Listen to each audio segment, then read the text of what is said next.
presentation by Paul Richardson, Do We Need Border Walls, Security, Myth-Making, and How Things Could Be Different, followed by James Scott, Conceptualizing Open Borders in a World of Walls. Thirdly, we will hear from Victor Konrad on redefining in-betweenness, walls as border process. Michael Kenwick will present his paper written with Beth Simmons and Gino Pauselli on border walls as cooperation failures. And lastly, we will hear from Scott Nicol, When is a Wall Not a Wall? The Ongoing Construction of Levy Border Walls. So Paul, the floor is yours. Well, it's a real pleasure to be here. We only have 10 minutes, so I won't talk too long in a way of introduction, but it's such a pleasure to see everyone here and to be back amongst friends and to meet new friends as well. This presentation is on a book chapter that I'm working on, more of an introductory book chapter to ideas of myths surrounding borders. And I hope it sets up a broad historical sweep and arc. And as I said, it's more for an introductory audience. And in some ways, I'm preaching to the converted with this presentation. But I think this chapter is about restating the power of imagined geographies and the power of myths around walls, both in the quite distant past and very much in the present. So the point of this presentation is really to emphasize that long-standing focus on symbols, imaginaries, and myths of security that surround borders, and in particular border walls. Yet at the same time, these myths, they're often sites, they distract from some of the other features and roles of borders and walls. That these are actually sites of connectivity, attraction of cultures, which many of the papers and research in this conference will be looking at. Yet this idea of geographical imaginaries, it's not to dismiss the power and the significance and the material realities that these imaginaries create. It's not to deny, by using the word imaginaries, is not to diminish the impact, the effect that it can have on people's lives. But it also, if these material realities are imagined, then what other ways are there of thinking how things could be different when we come to thinking about borders and walls? So there's a broader research agenda here, which I think in the opening session, I hope sets out some of the questions that we'll be looking at over the next 2 days.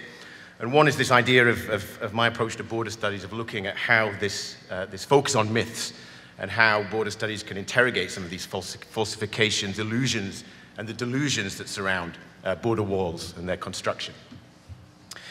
And as we see, and as we will see, at borders, there are countless examples of a very different idea of identity, a more progressive senses of belonging and place that transcend and radiate out from borders, sites of connectivity, cultural richness, rather than this immutable and rigid state-centric typology that we fix onto borders, and then the realities that appear with the walls. And again, we've already seen Rhys Jones's book in a slide. But he talked about this, one of the agendas that I think we're all working towards is to negotiate some of the damage that the modern bordering and categorization have wrought on the world. But this is very much in the present, but it can also be, as I'll look in this presentation, projected onto the past as well. And just to restate that idea about this power of the imaginaries and drawing on one of the best works on nationalism, Benedict Anderson's idea of this necessity almost of imaginaries for community cohesion beyond any sense of the local where everyone knows each other, that anything that tries to bring bigger groups together, bigger geographical areas, bigger communities, in some sense relies on the imaginary. But again, that's not to diminish the power of these imaginaries. But because they're imaginaries, that also makes them malleable and elastic, yet also vulnerable to manipulation by certain groups, by as we see across the world. What's happening in Ukraine is built on a geographical imaginary of the world, the Russian world in Putin's worldview. Brexit in the UK was an imaginary of sovereignty, but it had severe implications. And we'll look at some of the debates around borders in North America. And this idea that I'm presenting here is this idea that around borders, not as these sites of peripheries, but in fact these central sites, these central nodes at which there's a proliferation of myths, this is from Baudrillard, of myths, signs of origin, signs of reality, of second-hand truth, objectivity, and authenticity are supposedly rendered on the borders. But of course, that's not the case. So this is looking at how you get from, this is Hadrian's Wall in the north of England. This is a mythical wall from Game of Thrones, yet they are both related more intimately than we might think. Firstly, Hadrian's Wall is the largest Roman artifact anywhere in the world. It was first constructed in the 2nd century and was abandoned by Rome in the early 5th century. And there's this imaginary of it, of defining a civilized world and a world beyond that civilized world.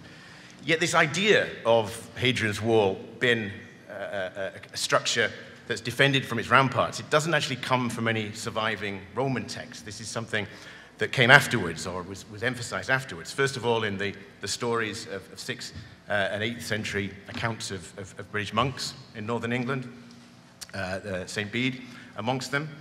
And it was a tale that was then, re-emphasized, retold enthusiastically during the wars between England and Scotland, which stretched out. There's a complex of castles built since the wall that stretch all the way to the Scottish borders and beyond. And that this was a story that was retold in that fraught relationship between England and Scotland. And it was on a visit to Hadrian's Wall that George Martin credits his idea for the Game of Thrones idea. And these are his words from an interview, that he stood up there on Hadrian's Wall and imagined what it was like to be a Roman legionary, standing on the wall, looking at these distant hills. It was a very profound feeling. For the Romans at this time, this was the end of civilization. It was the end of the world. It was a sense of this barrier against dark forces. It planted something in me. So this imaginary of border walls was profound and came at this site for Martin. However, that wasn't the reality. That was an imaginary in many senses, that the wall was itself a magnet for migration. Dacians from Romania, Hamians from Syria, North Africans came to the wall. And you can imagine, when you look at the right-wing media today, the frustration that sort of historical reality of Romanians and Syrians patrolling Britannia's borders must be frustrating for tabloid readerships in the United Kingdom. But recent geophysical surveys have also seen how this complex extended. It was a complex, not a line. There was towns extended around the forts, even beyond the wall to the north. And unlike George Martin looking out to the north, the people living there beyond the wall, as part of these complexes, were not seemingly afraid of who or what lay to the north. And there's plenty of evidence of quite roaring and riotous settlements, which were homes to diverse groups of both locals and incomers drawn to the economy that surrounded the wall. And again, more recent interpretations of Hadrian's Wall have focused on this idea that it was actually, eventually, it was a site of movement, that it was, movement was encouraged. It was a customs barrier. Gates were added, gates were widened and added in order to tax and generate revenue from the movement and people and goods. This is sort of bringing us to the present in some sense, that Hadrian, he was the emperor who took over after Rome had reached its greatest extent, the Roman Empire. He'd followed the Emperor Trajan. And when Rome reached its greatest extent. And Hadrian needed something else to define his reign by. And Rome's rulers, they carved their names on the edge of empire, and Hadrian's gesture to this was the wall that's taken his name.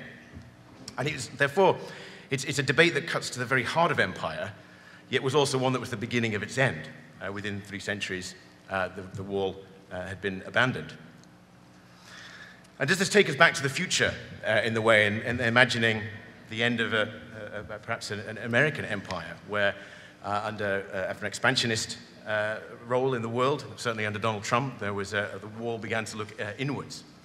And as we know, his whole presidential basis, his campaign launch at the center of that, the center of him projecting onto this periphery, was this idea that nobody builds walls better than me, in his words. He talked up this idea of the Great Wall, and as we know, some of the language he's used, some of the racist language, but also that it's impenetrable, physical, tall, powerful, beautiful in his words. And during his administration, 450 miles were constructed at great expense to become one of the most expensive infrastructure projects in US history.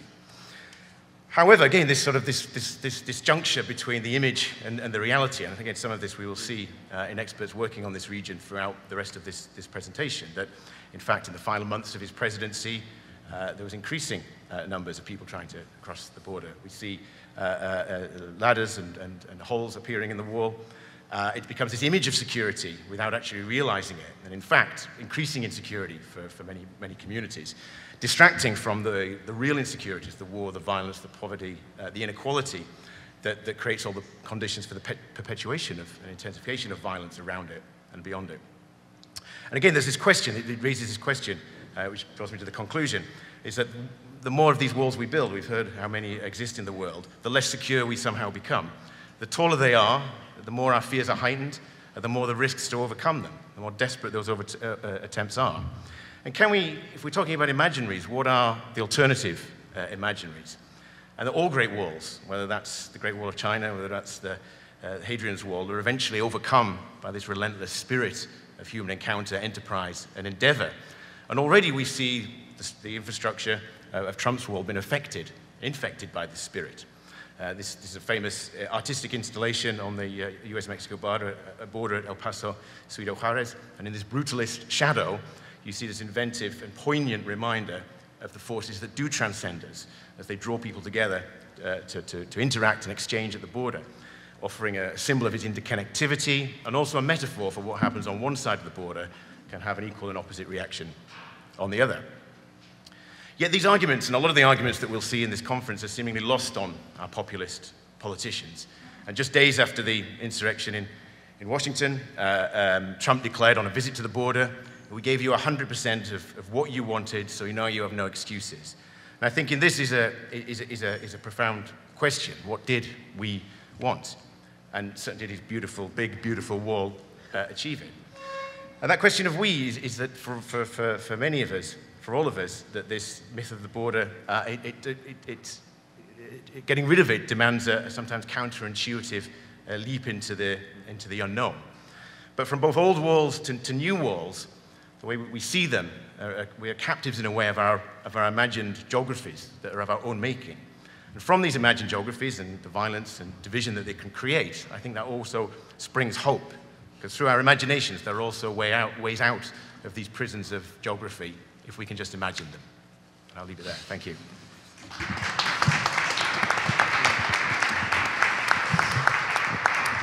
Thank you very much. So we'll continue with James Scott.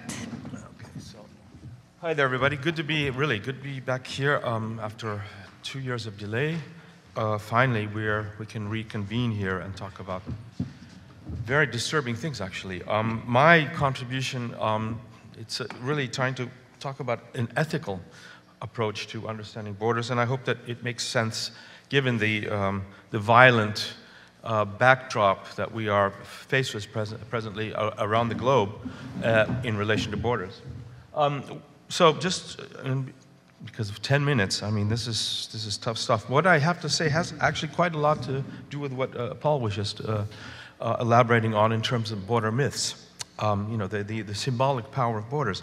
So that my aim here is to, at some point, produce a wonderful paper that will develop ethical, philosophical perspectives addressing the nature of borders, but also the danger of social and political fragmentation, which walling can be a part of. It can be a failure of cooperation, as Scott Nicol will tell us.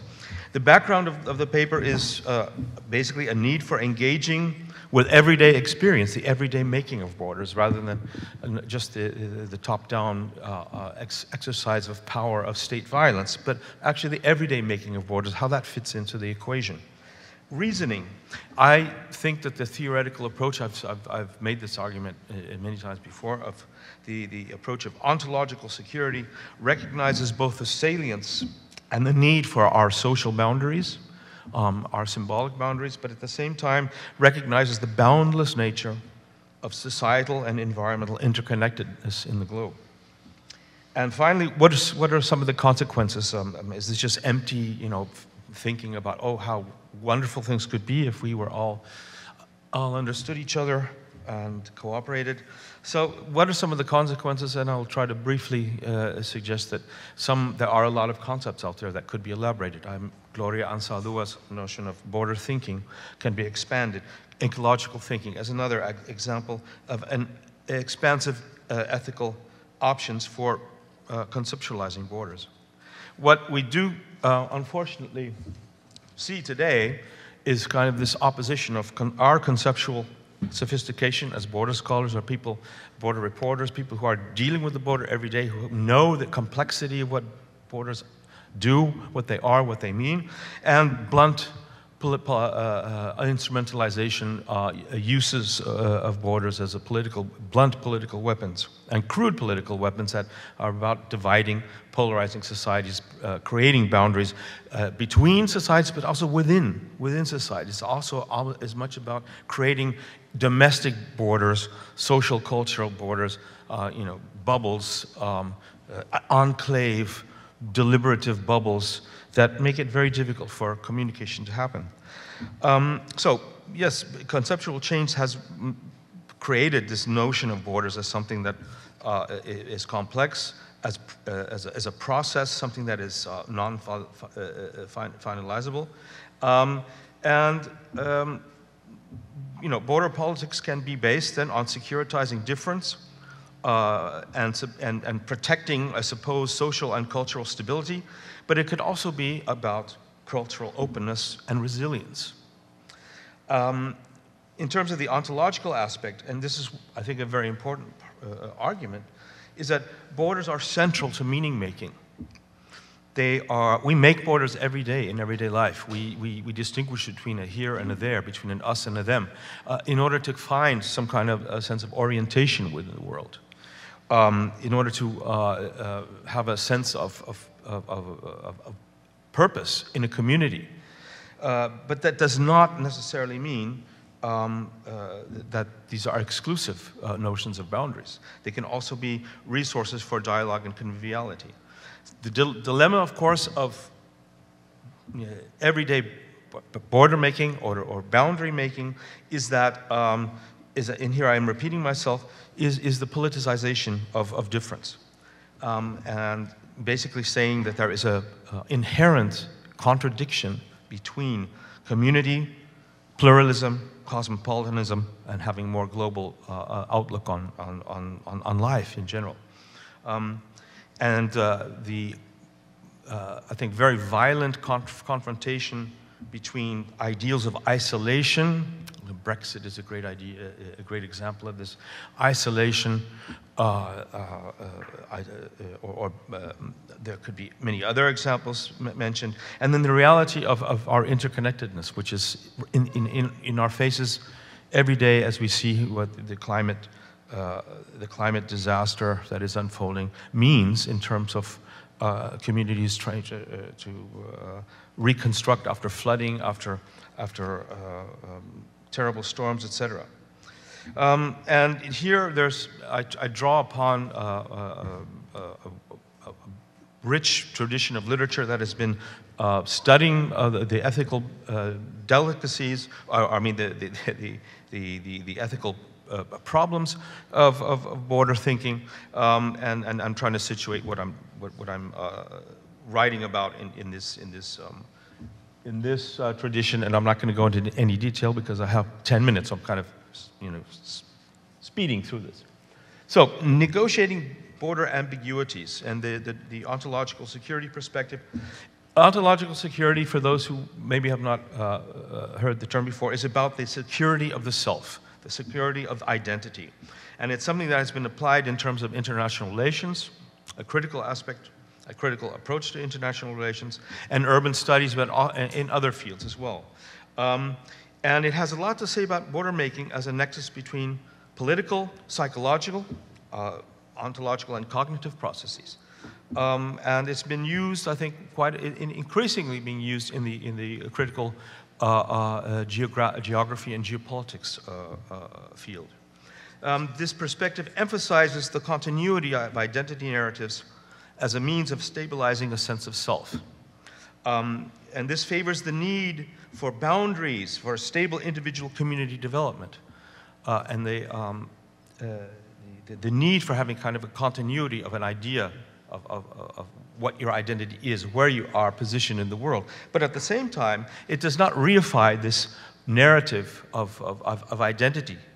It also, if you read the literature carefully, emphasizes the need for adaptability when disruptive events come and change your community. When something happens that you have no control over, you have to adjust, let's say, your narrative of self in order to prevail, in order to flourish, despite these negative environmental or impacts on your community. So identity and boundedness have to be negotiable. This is and I think this leads us to then ethical positions. That the central ethical position or the ethical question regarding borders of any kind relates to their relative openness and the degree to which they permit inclusion and where they serve, the extent to which they serve as access points to active citizenship and recognition. Ecological thinking would be another, I think, a very important ethical position to quote Rebecca Solnit. And the ethical position that I take here is rather pragmatic, not absolute. Ontological security suggests that societal resilience and stability depends on an acceptance of openness and a willingness to expand borders of community, to expand what you have in terms of taking in broader perspectives and horizons. All the other questions, ethically speaking, and this is my argument, are basically secondary, including border ethics that emphasize the need to create limits within which communities develop and thrive. So, what are the consequences? As Paul said, where do we go from here? With walling and fragmentation increasing, societies are starting to turn on themselves, becoming less rather than more secure. And this is something I see we see in many countries, in many contexts. If we try to conceptualize border openness, how could we perhaps translate this into some kind of action rather than just philosophize about it? Thinking about borders in terms of the fact that we are at borders every day, everywhere, and that we are transcending borders. This kind of realization that we are crossing different kinds of borders in everyday life, rather than kind of trying to push away this kind of knowledge, kind of embrace this knowledge of border crossing, of everyday border thinking as part of our repertoire. And practical consequences, of course, and I see a lot of this actually happening, is happening at the local level. Cities, communities, networks of academics, civil society organizations, educators, universities are actually trying to establish a kind of a precedent for this in terms of alternative way of thinking, conceptualizing borders.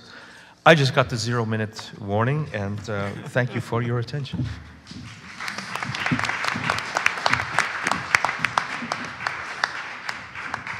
Thank you very much, and we'll have time in the Q&A to continue discussing these very interesting topics. So we will go with our third presenter, Victor Konrad. There we go. As far as my presentation is concerned, I'm going to go through this fairly quickly and stick very close to the slides in order to try to get this in within 10 minutes. This is the order here, so I just won't go through that in detail. I want to start with the statement that although border walls manifest as substantive and indelible markers of territorial extent and state sovereignty and control, the walls, the fences, and other barriers at the border actually attest to the continuing failure of states to relate to and address the space in between states, the dynamics of interaction, and the border as process.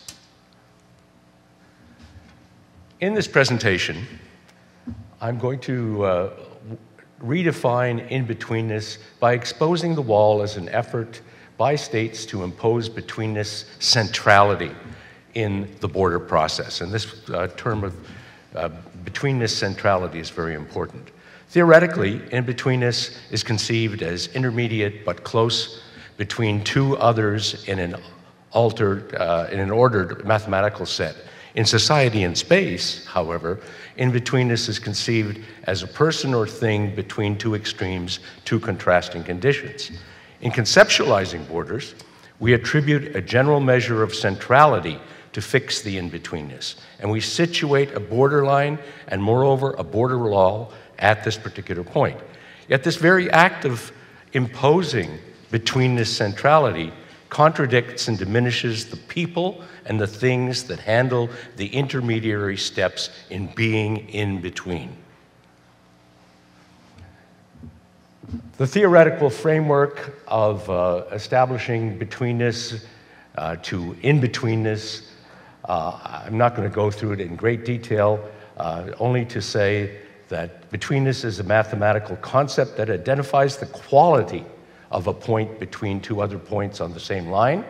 Betweenness centrality is a measure of centrality in a graph based on the shortest path, and the theory focuses on the connection between the 2 points or spaces rather than the edge between the spaces, and that's important for us to keep in mind. So the line is the linkage, the line is not the border. Yet betweenness centrality has become fixed in borders and ossified in walls through the exercise of state power and politics over the well-being of society, nature, and culture. And in order to function effectively, betweenness, theorized as in-betweenness, needs to remain fluid, movable, and in process. Now, the dimensions of in-betweenness have been evaluated by a number of researchers during the last several decades, particularly as borders have become more and more important. And we get a series of different realizations developing. And many of these have quite a humanistic sort of bent to them, like worrying the lines, for example.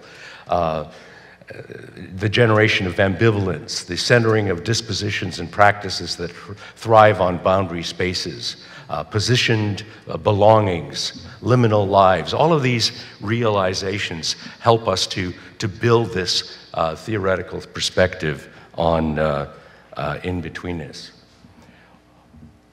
Walls, fences, and other barriers as boundary or border process. So first of all, if we look at the boundary, it's viable yet over-portrayed as components of past and contemporary bordering. It's cumulative, it's ossified, it's imposed and locked betweenness centrality. On the other hand, a border process perspective focuses on potentially malleable and movable border components. It's adjustable, it's organic, it's expansive and versatile in-betweenness centrality. So in other words, I'm trying to make a shift here in the way we think about these things. Just a brief example to illustrate. I've done a fair amount of work in China over the last number of years. I can't get back there right now, but anyway, hopefully sometime in the future. In the work that several co-authors and I have been engaged in, we have looked extensively at this 3,500 kilometer border between southern China, mostly Yunnan province, and Vietnam, Laos, and Myanmar. Most of the border is along Myanmar's boundary. And here is one of many situations that we encountered in that area. On the one hand, we have the favored informal crossings. People just crossing the border. In this instance, the border is right along that line of soil. Talk about levees. But this one is easily surmountable. And in the distance there is Myanmar. On this side of the soil barrier is China. The official border crossing is on the right-hand side. Look at how quiet it is. This has changed, however. Now we have a situation in which we're seeing in-betweenness no longer allowed to manifest effectively. So we're seeing a squeezing going on, a forging of betweenness on the line, making it central and static, stranding or diminishing free and open trade zones and spaces at a number of different locations where during the last 10 years in particular, there's been a great emphasis on building across the border, integrating across the border. Now we see a criminalization of informal crossing occurring, especially since the COVID-19 events, and terminating or at the very least complicating cross-border family, religious, and cultural ties and nomadic traditions. How do we focus on in-betweenness? And this is my second last slide. We decenter the boundary. We detail, document, substantiate processes of transfer, hybridization, filtering, transition, and so on. We reshape the in-between space. We fill, characterize, and differentiate the space. See, this is one of the problems. We see the space as the line, and that has become very, very difficult for us. And then finally, we populate in-betweenness. We center social, economic, cultural, as well as political action in the borderlands, and we trace human motion in these border areas. Now, by focusing on the wall, we miss the in-betweenness of borders.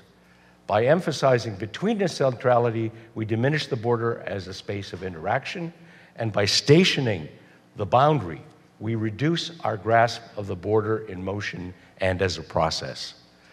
Now, these arguments have been offered in various forms by contemporary border theorists. I've named a few here. There are many of us involved in this sort of work. But we continue to privilege border walls over process. So my suggestion is that we need a mindset change. We need to look at how to focus instead on characterizing in-betweenness as a border process and keeping the walls in mind, of course, looking very carefully at what they're doing, but trying to change our orientation. Thank you very much.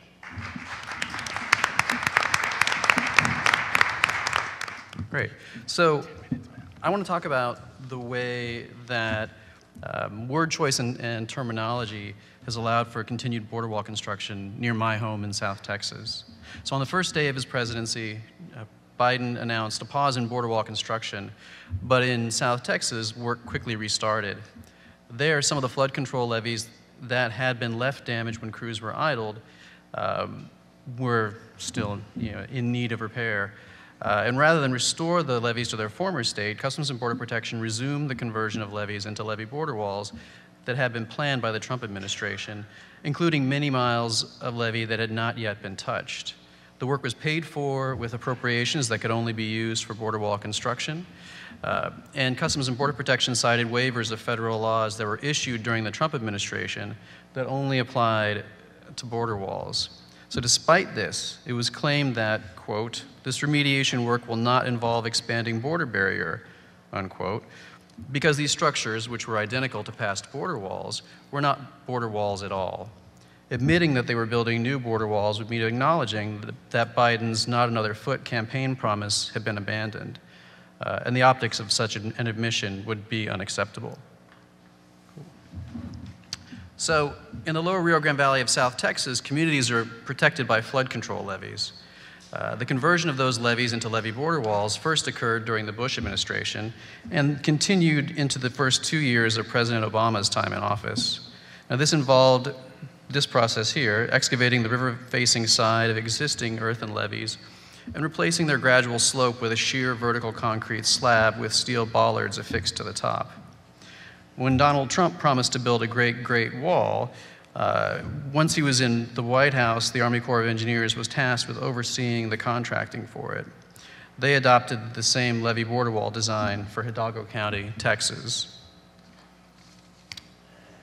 So 1 week before the 2020 presidential election, Acting Department of Homeland Security Secretary Chad Wolf, seen here, traveled to the Rio Grande Valley for what he called a celebration of 400 miles of border wall system. Standing in the shadow of a recently finished stretch of levee border wall, Wolf used a Sharpie to sign a plaque that had been epoxied to the concrete.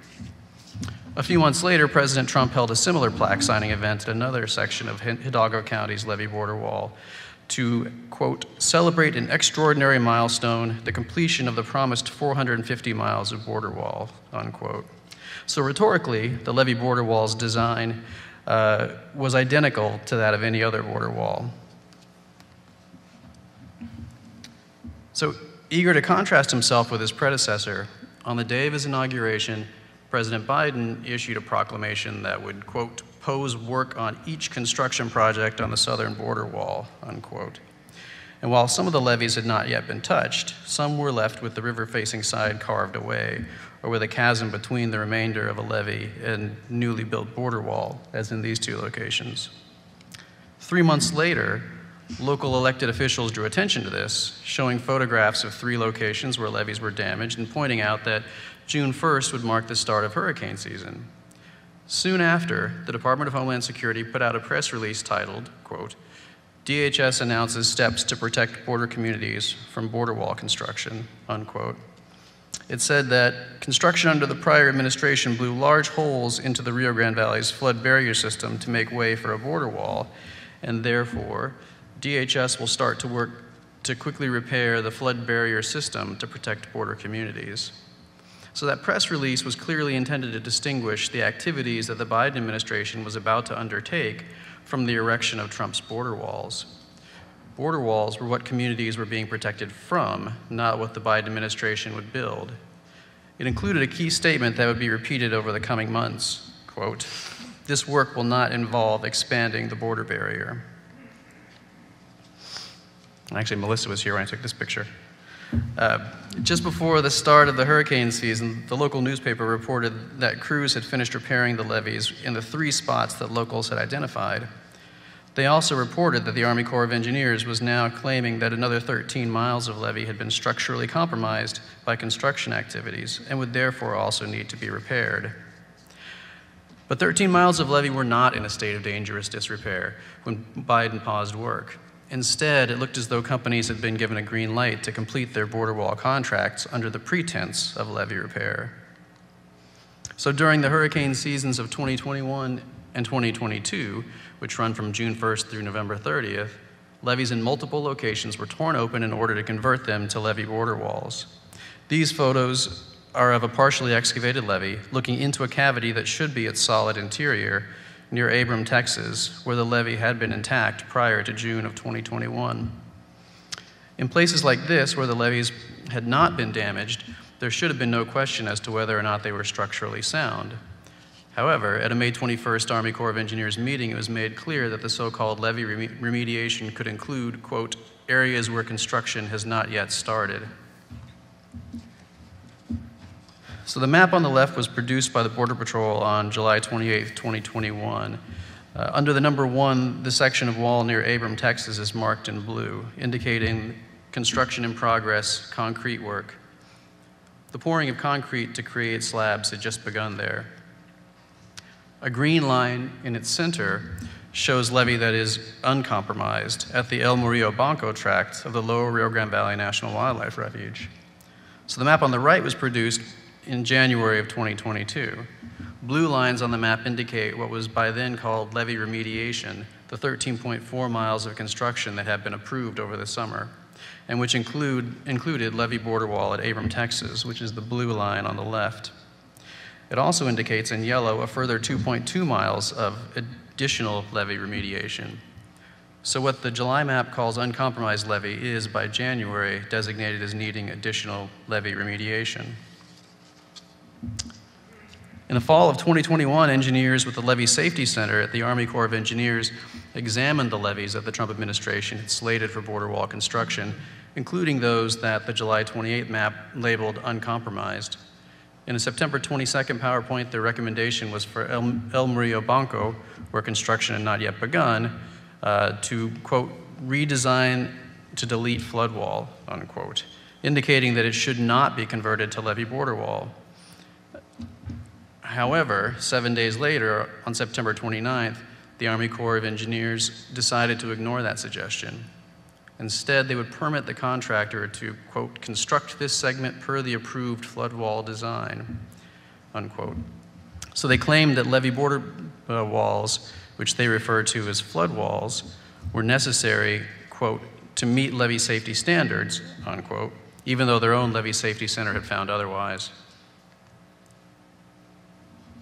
So the photograph on the left shows the point where the July 28 map showed compromised red meeting uncompromised green. The earthen levee beyond it is still grass covered. The photo on the right was taken at the same location after the Army Corps of Engineers overruled its own levee safety center. The formerly uncompromised levee was excavated and concrete slabs were going up. The same thing happened a few miles away. On the July 28 map, 2 locations near the east end of this planned wall segment were marked in green, indicating that they were uncompromised. But on the January 26th map, both are marked in yellow, in need of additional levee remediation. So just as in the section through the wildlife refuge, in these locations, the Army Corps of Engineers Levee Safety Center recommended on September 22nd that they delete flood wall and patrol road. And just as in the other case, on September 29th, the Army Corps of Engineers ignored that recommendation, deciding to instead construct this segment per the approved flood wall and floodway design. So one of those is at the Eli Jackson Cemetery. In response to negative press, Congress exempted historic cemeteries from border walls. But on January 10th, 2022, the Army Corps of Engineers sent Southwest Valley constructors a form called a Basic Change Document that green-lighted the conversion of earthen levees in Hidalgo County. One clause read, Eli Jackson Cemetery, construct levee wall, floodway, road, ramp, drainage, and lighting per the accepted design. Construction crews soon moved back in, excavating the previously uncompromised levee and installing 500 feet of new levee border wall. Now, during the Trump administration, border walls were built up to the cemetery's east and west property lines, but since Congress had forbidden border walls in historic cemeteries, Eli Jackson was spared. A year after Trump left the White House, a structure indistinguishable from the levee border wall was under construction at the cemetery. But it had a different name, and apparently that was enough. Cool. Thank you. Thank you very much. So we'll go with the last presenter of this panel, Michael Kenwick, who will be presenting his paper co-written with Beth Simmons, who is with us today as well, and Gino Pauselli, who is not with us today. I was hoping you would be a little slower loading those up to buy me time, but thank you. So I'm going to be presenting a project that I've been working along with Beth Simmons, who's in the audience, and Gino Pauselli for quite a long time. We're trying to understand the causes and consequences of various forms of border hardening, like many of you in the room. But today we're going to be focusing on walls. Yes, thank you. So ordinarily when I give a talk like this, I open by explaining why we might care about border walls. I'm going to skip that today, assuming that we're all on board. But what I would like to do is motivate a little bit of a puzzle. If we're to look at the literature that tries to explain why countries wall their borders, we can find a few candidate explanations. And I'm not going to try to argue against any of these, but use them to motivate a puzzle, rather. Some have argued that walls are built and they're economically motivated to stop unwanted flows of labor, unwanted flows of illicit trade. We see a lot of evidence if we try to look at the statistical modeling literature, for example, we find that countries with inequalities across the borders are more likely to see a wall. Others have argued that border walls are built in response to security threats. We can think of the globalization of the terrorist threat. Now, we know that's not a material threat. There's never been a terrorist attack in the US committed by somebody moving illegally across the southern border. But nevertheless, the logic we put out there in press documents is replete with that type of threat. Others still have argued that walling is a response to the real and perceived pressures of globalization. Now, all of these things certainly have elements of truth to them, but one puzzle that remains is a theme of this panel, which is that walling seems to be suboptimal in a lot of ways, counterproductive. Now, some of the harm that walls do is surely on purpose, but even if we're to look at the effects of walling on the terms that supporters would like, we'd still find that they're often ineffective. They sometimes lead to reductions in legal trade, increases in illegal trade. There's some evidence that they lead to increases in violence and criminal activity. So why do we see this suboptimal policy option? So we're going to provide a conceptual framework motivated by that puzzle to make a little bit more sense of it. And to do that, we're going to rely on a few anchoring assumptions. And I should warn you all now, we are a political scientist team, so this will be a little bit different. The tie was probably a dead giveaway. But what we were trying to do is assume at the beginning that border walls could be understood as political institutions. By this we mean we can understand borders as a set of rules that condition the interactions between state and non-state actors across the border. They can condition the realization of mutual gains, but also transaction costs. And so beginning with that assumption, then, we can think about what might be an ideal form of border governance between two neighbors and suboptimal forms. The ideal, we would argue, would be a cooperative relationship in which border governance strategies on each end of the border are mutually reinforcing. You have exchange between people, exchange between official state agents. Now, when you cannot get to that cooperative equilibrium, we can think of walling as something of a suboptimal second best option. And here we see walling as an attempt to turn the border into a more discrete space and unilaterally apply authority on one side. Now, of course, there are always going to be elements of cooperation, even in the presence of walls, we know that, but nevertheless, it stands aside from the more cooperative equilibria. So then the question becomes, how do we get here from here? Our argument is that trust, simply put, can be a useful concept for doing that. And here, we're defining trust in the border space as the willingness and ability to reciprocate cooperation with regard to the implementation of border governance strategies. It also means one side won't unilaterally defect in pursuit of a unilateral advantage. Now, when we talk about trust here, we don't just mean trust between state actors, but also trust among the people across the border. So this encompasses things like xenophobia. And we argue that as trust diminishes, the probability of observing a wall is going to increase. So now we're going to move into a few expectations we might expect to observe in the real world if that argument is correct. And we're going to start by asking, who builds walls? And our argument in brief is that countries that don't trust each other, don't trust their neighbors, are more likely to build walls. So the first expectation will be that states are more likely to build walls if they have negative mutual relations, which we're going to proxy through rivalry and hostility. And here we're talking about military rivalries and military hostilities. So think India-Pakistan as an example of a rivalrous neighboring dyad. And that captures the willingness to cooperate, but what about the ability? We also argue when you have differentials in state capacity across the border, you're more likely to see a border wall. One highly capable state, one less capable state. Think here maybe the US and Mexico. But a real innovation we're trying to make through this project is to also build out a spatial logic of walling. Not just who builds walls, but where do they build them, and what can we infer about intent from that location? And here again, we argue that trust is going to come into play. So now we're going to be talking about a world where you have border walls. We're going to say conditional on building a wall. We can assume trust is already low, but we can look again and try to understand, if we look at the worst relationships among these states with border walls, what would we expect? And our argument here is that when countries really do not trust one another, they're going to struggle to cooperate on security threats most of all, and economic threats secondarily. And so here think about the risk of subversion from an international rival. You can think about this again in the India-Pakistan case, but also many other rivalries in world politics. So our expectation is, among the countries that have chosen to wall their borders, countries with particularly bad relations, military rivals, are more likely to place walls in locations that pose a security threat. These would be locations where you have, for example, the presence of intrastate violence occurring, rugged terrain where excluded groups and dissident ethnic groups are most likely to be, and where marginalized ethnic groups reside.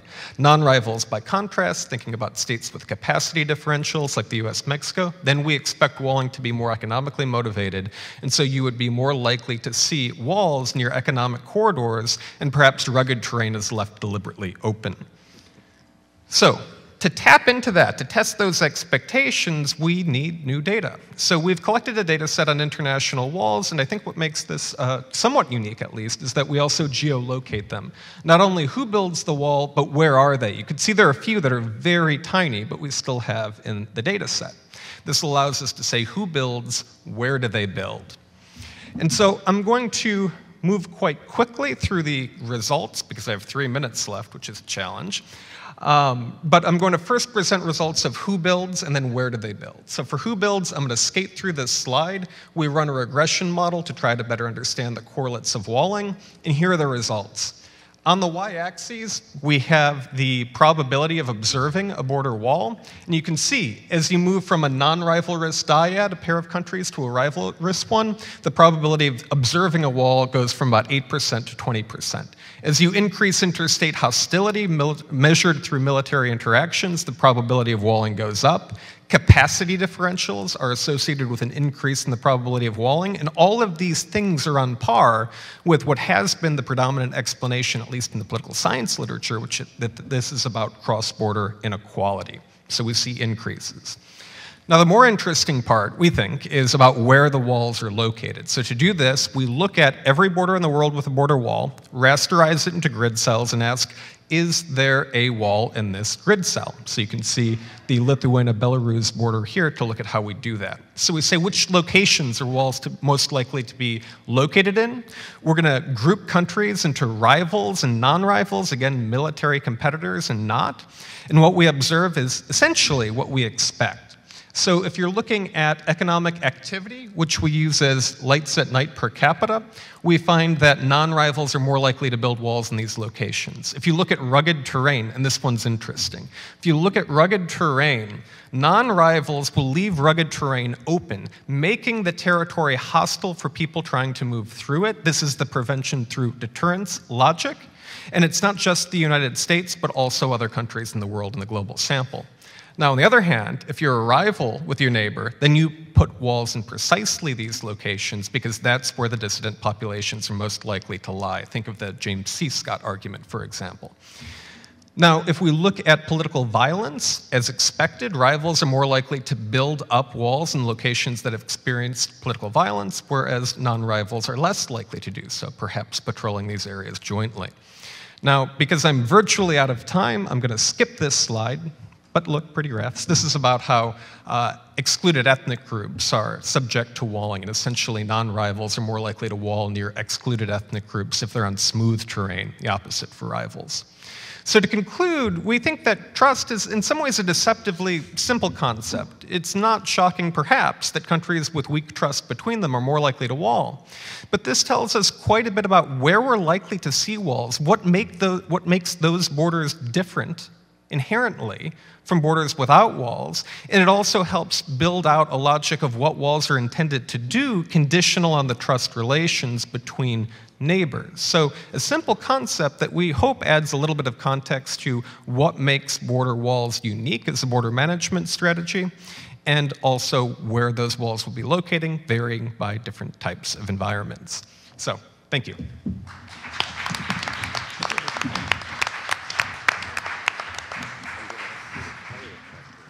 Thank you very much to all of you for this very informative presentation. And sometimes when we put together the program and we look at only the abstract, there may be some hit or miss. I think this panel was a hit in terms of how your papers speak to one another and invites us to reframe how we think about borders and how we think about border walls. So I will not take all of the talking times, but I will invite people who have questions to come up to the microphone in the front.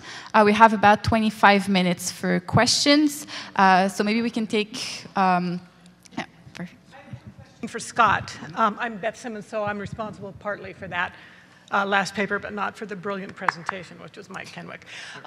So Scott, I have a question for you because it directly relates to kind of our point about walls as being failures in cooperation. And my question is, in an instance in which you have such a significant sort of creation of an infrastructural project along a border having to do with something specifically that has externalization of policies on the next door neighbor, which water control, I'm sure, would be that.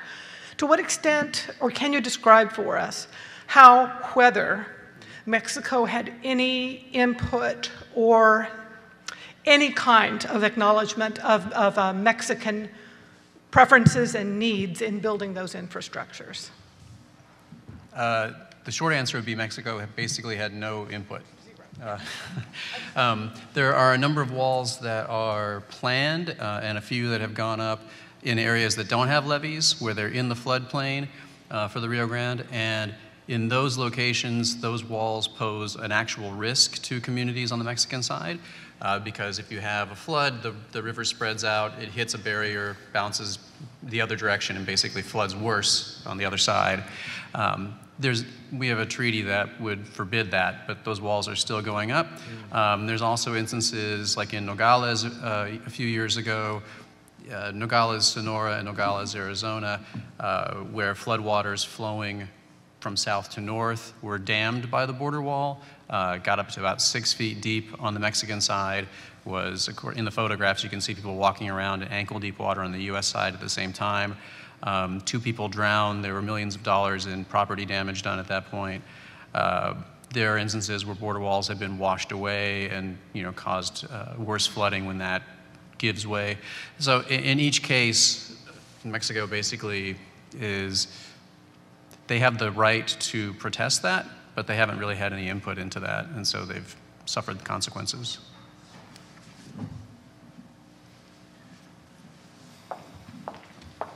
Thank you, Andréanne.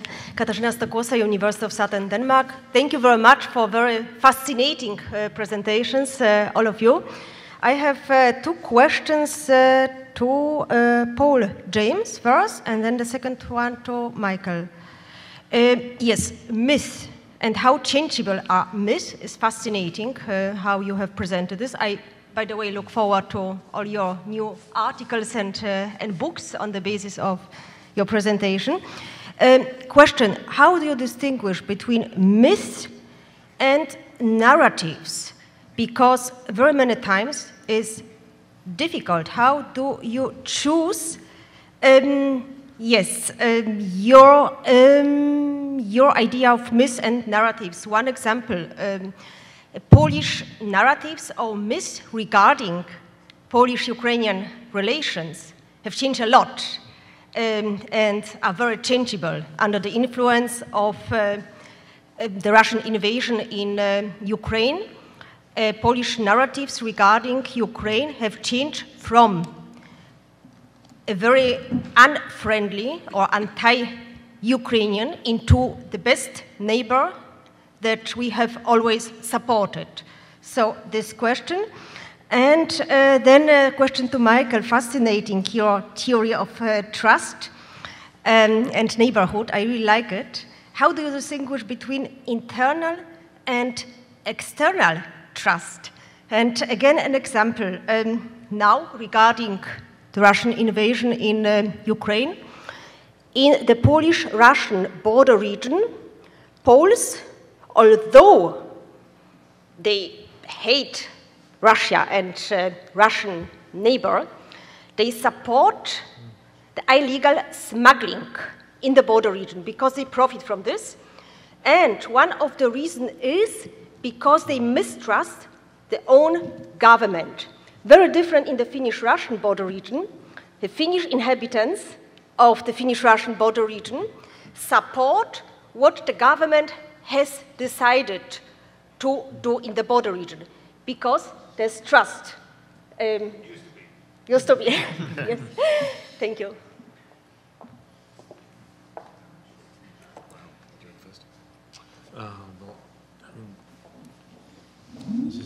Are you is this a radio responding, or should I ask? No, I mean, are we collecting questions, or are we? I think we can take Yusi's question and then. Okay. Okay, I'll be brief. For the record, I think we need a female border scholar for this panel. Nothing against the gentleman here, but We do have one. I can't help with that. Jussi Laine from the University in Finland. Paul, this is for you because your expertise really comes from understanding Russia well, and you talk about the myths, and I'll be talking tomorrow about what's going on at the Finnish-Russian border, which is very timely because the discussion is going right now. And my sense there is that it is very much this myth that has been used to push this very concrete manifestation of what is now going to be a fence at the Finnish-Russian border, because that has been tied to this old historical fear of Russia that is inherent in the Finnish national consciousness. But of course, it's going to be difficult to predict the future. But how do you see this going? Because I know that you understand a little bit what is going on in here. To what extent the myths have been built for direct political purposes, rather than just reconfirming what has been going on in the past? Thank you so much.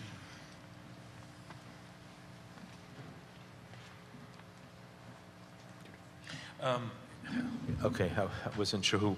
About Katarzyna's question, I mean, the myth would be kind of like a grand story of, let's say, genesis of a nation, whereas the narrative is kind of something that maybe be derived from that myth, but something that kind of tells a story about what we do, who we are, how we distinguish ourselves from others, what kind of characteristics are central to who we are as a national people. And of course, these things are always in flux, but I would say a myth is kind of a more semi-permanent notion of nation becoming. A narrative is something that is more, let's say, more flexible. And I just wanted to make the point that in terms of the ontological security approach, the irrationality. I'm not saying that myths and narratives are necessarily fake, but they are kind of difficult in many cases substantiate historically. But oftentimes there is irrationality behind them that guides real political action. And I think that Agius wrote a very compelling story about Serbia, how basically a suicidal politics of post-Yugoslavia that was conducted by Slobodan Milosevic, based on this myth of Kosovo as being the core of the nation, the Serbian nation, and basically sacrificing the well-being of the state and getting it involved in a ruinous war based on this kind of notion of this is who we are, and that it didn't seem that this kind of a struggle would have any kind of effective benefits for Serbia as a new reconfiguring state after post-Yugoslavia, but a lot was invested into this ruinous war that was based basically on a myth of national history and genesis. Thanks. James, two great questions, and I think I'm glad. First of all, I'm glad James went first to try and articulate a response to that, because I think it's quite hard to separate the myths from the narratives in a way. The one thing about the myth is I see it as its disconnection with empirical realities in some way, in that they become these defining ideas, as James says in the case of the nation, and it's with borders I see it as almost myth upon myth. What is this question of what is the nation? The further you trace it back, the more implausible and diffuse it becomes as a concept. Yet we all live and die in the name of the nation. The same with sovereignty. You see the great experiment of trying to, in the UK, for example, with Brexit, of trying to make sovereignty in some ways real, but there's a certain myth connect to that. Of course, narratives branch out from this and interpret it in different ways, which I think what James was trying to articulate. So it's this kind of myths compound myths in a way. But I think it's not an easy distinction to always make. And I know in sort of trying to write this myself is when is a myth a myth, when is it a narrative? And they certainly intersect. And are maybe not as easy to, it's a definitional issue, but maybe are not quite as easy to define, because narratives can have more or less basis in empirical realities. But again, I think these case studies that you articulated, and to see that as you put in the question, the flux in the narratives of Ukraine and Poland from and you see this in memorials, in the urban infrastructure, in material realities as well, on the border and in interactions and how they can change and flip. But yeah, I guess that's the thing with the myth, how, you know, that disconnect from empirical realities is how I was thinking out of them there. And that brings me on to Yussi's point, which is, you know, I spent a lot of time studying Russia, spent a lot of time looking particularly at Russia's border in the Russian Far East, where Putin gave away Russian territory. Putin gave away chunks of territory to China in 2004. And it's that sort of pragmatic approach to borders, that then flourishing of that interstate relationship between Russia and China, which came out of that pragmatism. And again, that led me to believe that there was a certain pragmatism there, but I didn't really fully understand just how much a myth had captured, an imagined geography, a myth of Russia had captured the leadership of Russia, that it didn't make any rational sense, this invasion. It still doesn't. However it had worked out, I don't think it would have made sense. But that power of this myth of Russia, of a Russian world that extends beyond its borders, that you know, that this was part of being detached from reality. And again, that's what happens in dictatorships in power. That's the danger of them, that then you don't understand what reality is. You don't know, the reality is not fed back in a way, and all you're left with are these imaginaries and myths. So that's one way that I would look at it. But again, it has these myths and have these immense material realities, which are not just felt in Ukraine, but are now been felt on the Russian Finnish border, which, you know, I'm looking forward to fascinated about this case study that Yussi is working on right now and seeing it emerge. You're seeing it in Victor's presentation on the China southern border, a new Great Wall appearing there. And what is it based on? Well, as our other presenter said, not often empirical realities, suboptimal solutions. But I don't think we should underemphasize the extent to which the states are very active agents in creating these myths and narratives and concrete actions around border spaces. And so they are the manipulators, the creators, the progenitors in many instances of these kinds of this sort of sense and these narratives of trust and mistrust that we're trying to develop this theory of cooperation on. And there's a good deal of literature that focuses on the ways in which local communities can cooperate, even when kind of the more distant forces of the state are in some sense trying to disrupt, securitize those kinds of relationships for whatever political gains the leaders may have for their own purposes. I think, you know, if you look, for example, in public opinion in the United States, that there is clear evidence that even in border zones, Trump has been able to sort of weaponize, in some sense, the borderlands and border relations around a narrative of fear. But a lot of this is really emanating from state actors who are very strong and active agents. And remember that when the border is securitized, of course, this is an empowering act of the state. And so that's so I hope that kind of answers the question a little bit, is often people can cooperate, even when state actors are sort of trying to disrupt, in some sense, by imposing their own securitized goals on a border region. I don't know if you want to add, Mike. There's not much to add, but I think the only thing I would say is, yes, the state is incredibly focal here. It's essentially a top-down strategy, but that cooperation between non-state actors can pose an increasing risk as state-to-state relations worsen. So this is the case where if you're looking at two countries that are military rivals, that don't get along, that don't cooperate, that don't trust, then they try to block off connections across the borders and ethnic groups across the borders, because that could be a potential security risk, or it's viewed as such by the state leaders. Sorry. We can take both questions one after the other and then have the panel answer. Thank you. Good. Okay, mine will be quick. It's just to Paul. I really liked the talk. And I just had a question about the way you were thinking about mythology with the Hadrian's Wall example. Because I really like the subject of ancient walls. I find them interesting, and I think I agree with what you're depicting. But there was also a security imperative in that wall, right? And so it's that the security imperative was a different sort. So there were layers, there were several, they were often iterative at stages, and what they were mostly doing was trying to slow people down. They were more like tripwires, right? So you'd have commerce and everything you're describing, but you'd also basically make it impossible for huge hordes to really attack you, be prepared. And what I think is interesting about the account as you described it is that the way we mythologize walling now has much more to do with height, with verticality, and it has much more to do with not what you exclude in terms of the idea of someone actually, like an incursion, and more the idea that you can render invisible what's on the other side, because we feel a kind of guilt about the class disparity, the asymmetry that Michael was talking about, for example. And so I would just push you to change a little bit the way you're describing the mythologization.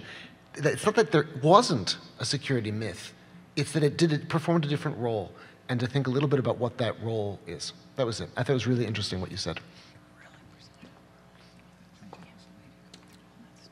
Gary Fields, University of California, San Diego. I was interested in the final presentation, the model about the wall building. And I mean, I guess, and this idea of trust. And you said you're from political science, you have the tie, and that sort of gives it away. But I mean, I assume you're talking about trust sort of in the theoretical sense, like Granovetter or something like this. I was thinking, and again, I'm new to the group, and I was in looking over what the group has done over some time in the findings. What's striking to me is if you look at 1950, you look at the map in 1950, and then you look at the map in 2020, and what you see is the proliferation of this phenomenon on the landscape called border walls. I mean, that's our conference. I was wondering at what point does I mean, there was mistrust in 1950. I mean, there's mistrust on the border all the time. But I guess my question is, at what point does mistrust become the catalyst for this phenomenon that this conference, I guess, is interested in? In other words, where is the historical moment in which the phenomenon of the wall deriving from mistrust becomes something that is placed on the landscape?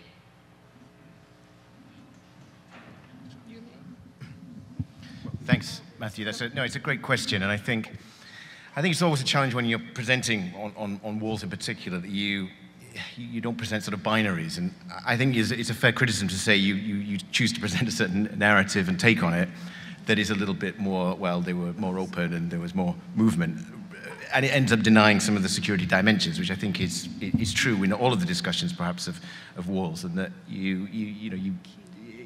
I guess it was a challenge in 10 minutes as well, which I failed because I went over to try to present some of that more nuance. But you're absolutely right that there is somewhat a security imperative around it. But by focusing on that security imperative, you end up denying all the other objectives. The way that an emperor, a president, whoever it is, wants to convey a certain symbolism to the people within the country, to themselves, to their status in history by building this object, this artifact. And again, ultimately, and again, when you're talking about something like Hadrian's Wall, which had several iterations over centuries, it had a real wall behind it to in the beginning, a ditch to prevent invasion from behind the wall. So this was a complex, an outpost, and they were also just as worried about the people that the wall was protecting them from. And of course, it could slow things down, but it was breached a number of times. The hordes, came over and down to as far as York in northern England and beyond. I guess its verticality is not quite as represented now because its building blocks are now in the stone walls, the farm buildings, the houses all around it, that it became somewhat diminished over time. But again, there's this sort of this emphasis on, yes, there's this idea that it's sort of stasis and static, yet movement was a part of the geography there. It was the geography in a way. Admittedly, perhaps controlling that movement in certain ways and slowing it down. But it is, I think, something that does appear in other structures, like the Great Wall of China, for example. I mean, China's been ruled twice by dynasties from beyond the wall, the Yuan dynasty and from Manchuria later, that it was always a site also of trade, even collusion, as well as this important symbol of security and defense in a way. But yeah, I think I think you can overstate some of the points, and I certainly accept that point. Thanks. On the question of sort of when did trust break down, you are not going to find a point in time at which trust, sort of just a single sort of event. But I will give you some of an idea around the sorts of things I think contributed to a disintegration of trust over time, because it's a process. It's not just sort of one discrete moment. But I do think that in the 1990s, when the Berlin Wall fell, there was sort of the sense that the world was going to sort of be more united and that type of thing, that there was going to be more transnational. But I think that leads into the challenge to ontological security that was sort of made by the other authors here on the table. There's a sort of sense of the lost sense of enclosure that was there. So this uncertainty about who's coming, who's going, what is my community, I think all that begins to rise. I also think it's pretty clear that 2001 and 9/11, at least in the United States, had a huge impact on trust. I would add that another moment in which trust was manipulated and made part of a political program, I think, was sort of the rise of populism increasingly in the United States, as represented in the Trump presidency, I think also gave rise to a further acceleration. One thing I want to say really quickly is we should not act as though or think that all of these walls are independently built by locals from the ground up. I mean, a lot of this is a program of the United States government, for example, in the Middle East, and European states as well, helping other states to develop their border security. So a lot of this is European anxieties that are then begin to diffuse around the world as well. So the idea of trust is diffusing, I think, among elites and is being built into the infrastructure globally as well. Thanks. My own reading of this. I mean, I would say that the 9/11 event was a watershed in terms of an incredibly disruptive thing that shook the sense of security of the United States to its core, and the discussion, as you mentioned, of integration, NAFTA, coming together, that was very much 1990s. Border cooperation, border institutionalizing cross-border cooperation between Canada and the United States, between Mexico and the United States. And all this momentum that had accumulated in the 1990s is kind of almost, I won't exaggerate, but a little bit euphoric in that sense that we're actually finally getting over these divisions. And a lot of tacit knowledge at the border, a lot of fuzziness at the border, a lot of ability to kind of, not take everything so damn seriously at the border, especially in areas that are not so urbanized. That all came basically, maybe not abruptly, but it came to an end, I think, after that watershed period.